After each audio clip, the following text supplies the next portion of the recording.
Good morning. Great morning, wonderful morning, spectacular morning, outstanding morning.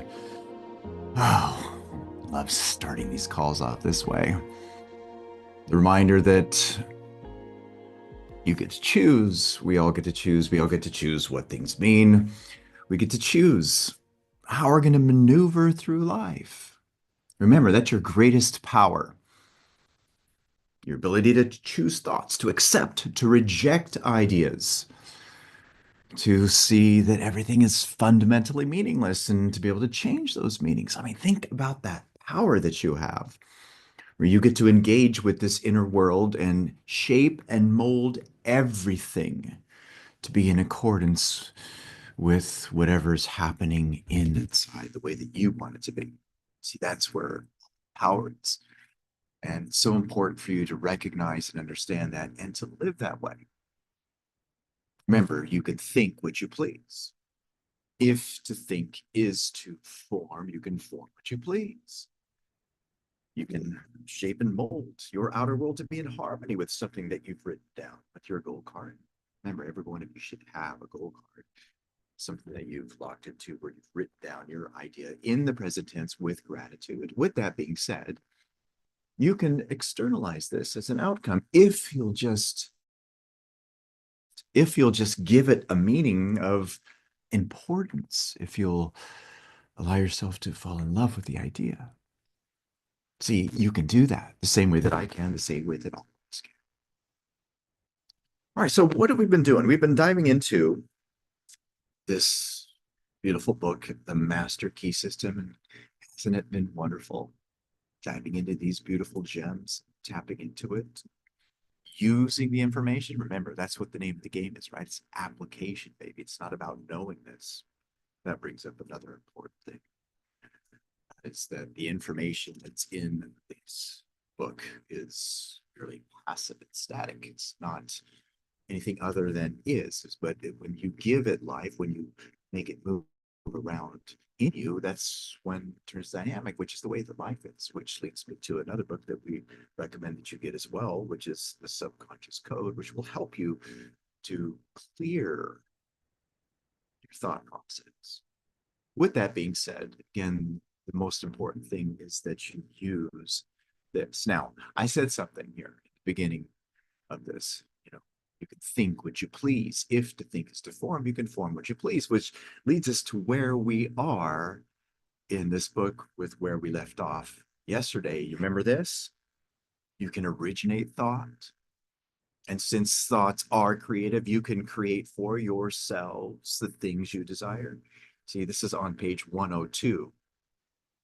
And what's really amazing is the depth of this specific statement, which ties into you being able to deliver whatever outcome you desire. Remember how I instructed you to write this from the first person. So let's go over that right now. Think about that for you. Remember, you're wanting to externalize an outcome. And think it from it this way. I can originate.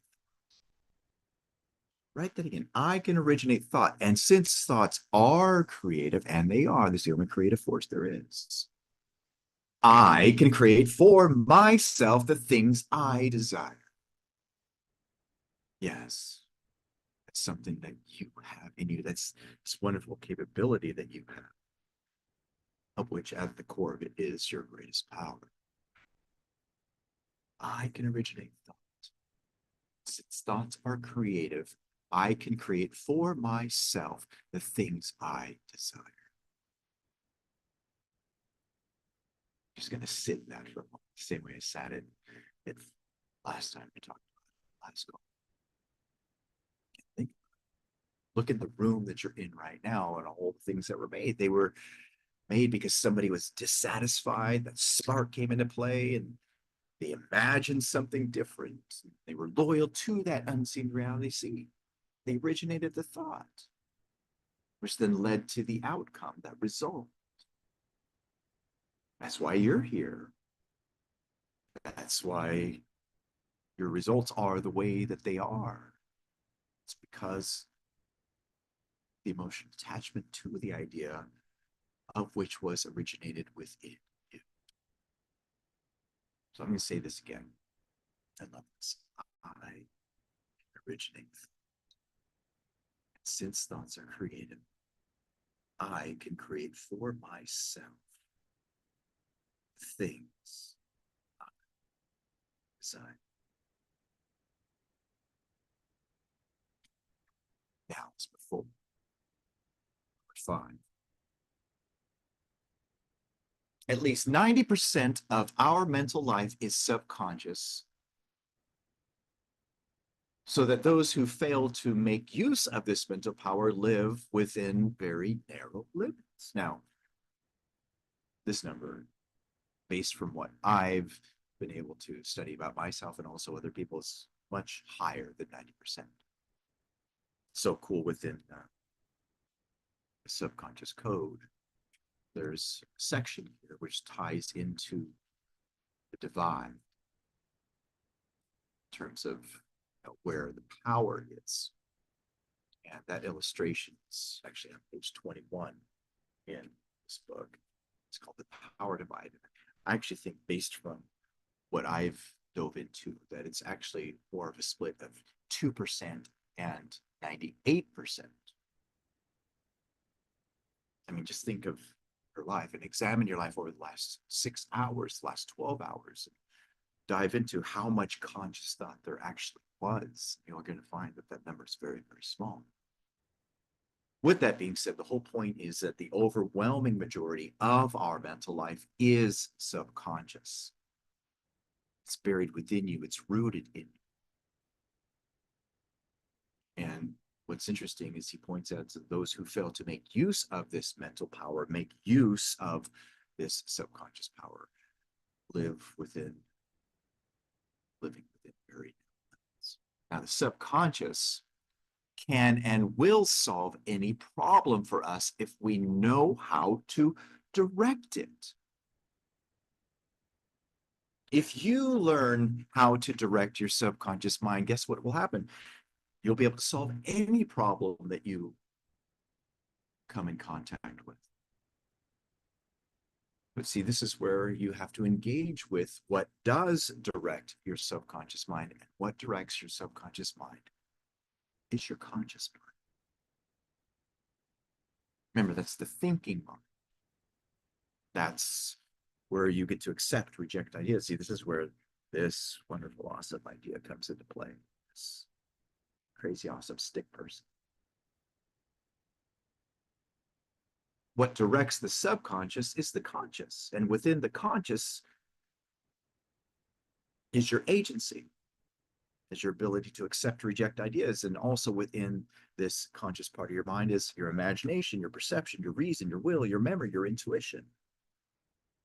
It's through the use of your conscious mind, the active engagement of those higher mental faculties, that you can direct your subconscious.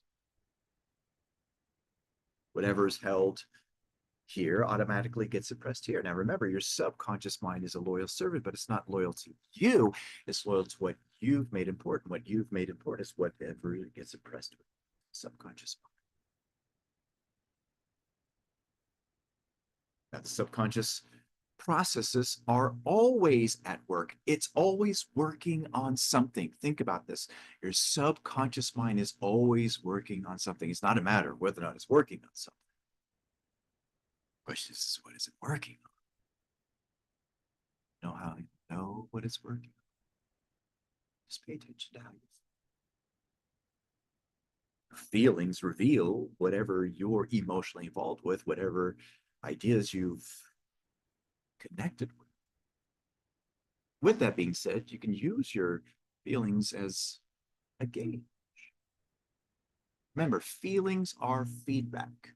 Feelings are effects that turn into causes. With that being said, your feelings, they always tell the truth, and those feelings will help you if you learn how to use them to steer you where you would love to be. But see, where the problem comes into place then.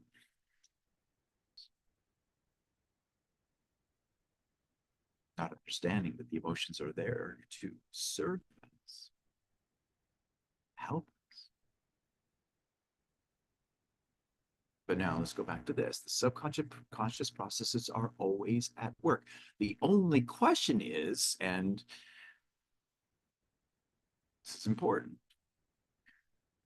are we to be simply passive recipients of this activity, or are we to consciously direct the work? In other words, are you going to react or are you going to respond? See, that's what Bob Proctor would say. See, when you respond, that's when you think. When you react, it's just solely based on whatever the conditioning is. But really ask yourself this question. Are you going to be a passive recipient of this activity, that process that's happening in your subconscious mind, or are you going to consciously direct?